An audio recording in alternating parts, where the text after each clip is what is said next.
Esta es la segunda parte de acciones simples en climatización para mejorar la eficiencia energética. Continuamos. Quizás el elemento clave para el control de un sistema de climatización es el termostato. Miremos qué es. Básicamente es un dispositivo utilizado para controlar la temperatura de un sistema de climatización. Funciona detectando la temperatura ambiente y comparándola con la temperatura de consigna. Sus principales componentes son, tal como se muestra en la figura adjunta, encontramos la pantalla de control, que es la interfaz con el usuario, donde el usuario realiza los ajustes que requiere, ya sea como cambio de temperatura o bien programación de funcionamiento o bien si está usando grados Fahrenheit y quiere usar los grados centígrados, etc. Luego encontramos el sensor de temperatura que mide la temperatura ambiente y envía el dato al control. Otra parte importante es el relé de control, que va a ser el elemento que va a activar o desactivar el equipo de climatización en función de los datos que le indique el control. Y por último, la fuente de alimentación, que es la que suministra energía al termostato. Podemos hablar ahora de los diferentes tipos de termostatos existentes. El primero es el analógico o mecánico.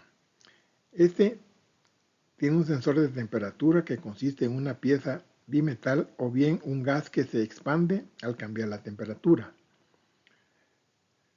El contacto eléctrico está en función de la temperatura ambiente para activar o desactivar el contacto eléctrico.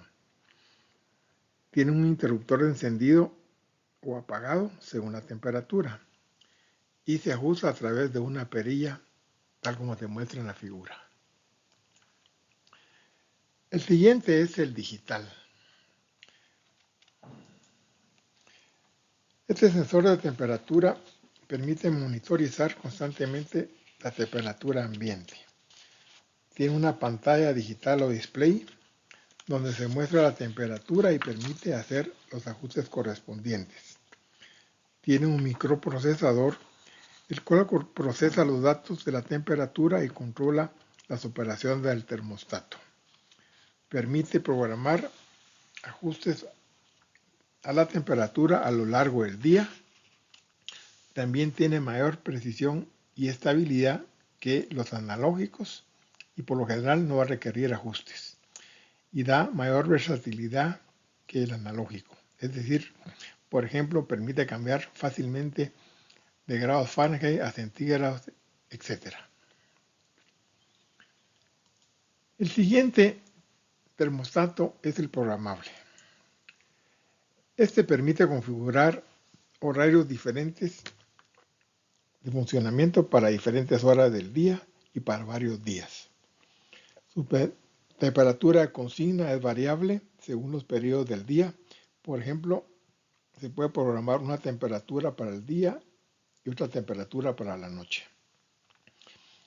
Incluye también funciones adicionales tales como ajustar automáticamente los horarios en función de patrones estadísticos o con base a la detección de personas. Este fomenta la eficiencia energética. Y el cuarto tipo de termostato es el inteligente, muy parecido al anterior. Este presenta una conectividad Wi-Fi, con lo cual permite controlar la operación del sistema de climatización de manera remota e integra herramientas similares a los termostatos programables como mencionamos. Utiliza también herramientas de inteligencia artificial y machine learning para poder optimizar el funcionamiento del sistema. Se integra en una red con otros dispositivos como la luz, el sistema de seguridad, etc. Son más versátiles para realizar otras actividades tales como medir la calidad del aire, integrarse con sistemas tipo Alexa, Google, Home, etc. Y también fomenta la eficiencia energética. Ahora bien, en sistemas grandes, tales como comercios, oficinas, etc., Un sistema muy eficiente para el ahorro de energía es la utilización de un sistema de climatización zonal. Este, como digo, se utiliza para espacios medianos y grandes, controla la temperatura por diferentes áreas, es decir, que cada termostato es independiente y entonces está conformado por una unidad principal de control, termostatos para cada área, reguladores de flujo o damper, que son los que permiten eh, regular la cantidad de aire frío que se esté alimentando, y también incluye sensores de temperatura, humedad y movimiento. Tal como podemos ver en la figura, es un sistema que se puede generalizar a gran cantidad de unidades. Dentro de las conclusiones y recomendaciones podemos iniciar con la primera. El cambio climático obliga a que la instalación de los sistemas de climatización ya no sean exclusivos de zonas costeras o de bien de centros de datos, centros de cómputo, sino que realmente se está utilizando a todo nivel, aún en climas templados, donde anteriormente no era usual su instalación. Una segunda conclusión es que el consumo de energía de un sistema de climatización es un componente importante en cualquier instalación por sus niveles de consumo. Por tanto, hay muchas acciones que se pueden implementar para poder mejorar su eficiencia energética. Tercero, aunque hay muchas formas de mejorar la eficiencia energética de un sistema de climatización, en la presente publicación o vídeo hemos presentado aquellas que son relativamente fáciles de implementar y sin requerir grandes inversiones. De estas, quizás el termostato es un elemento clave para poder incrementar la eficiencia energética.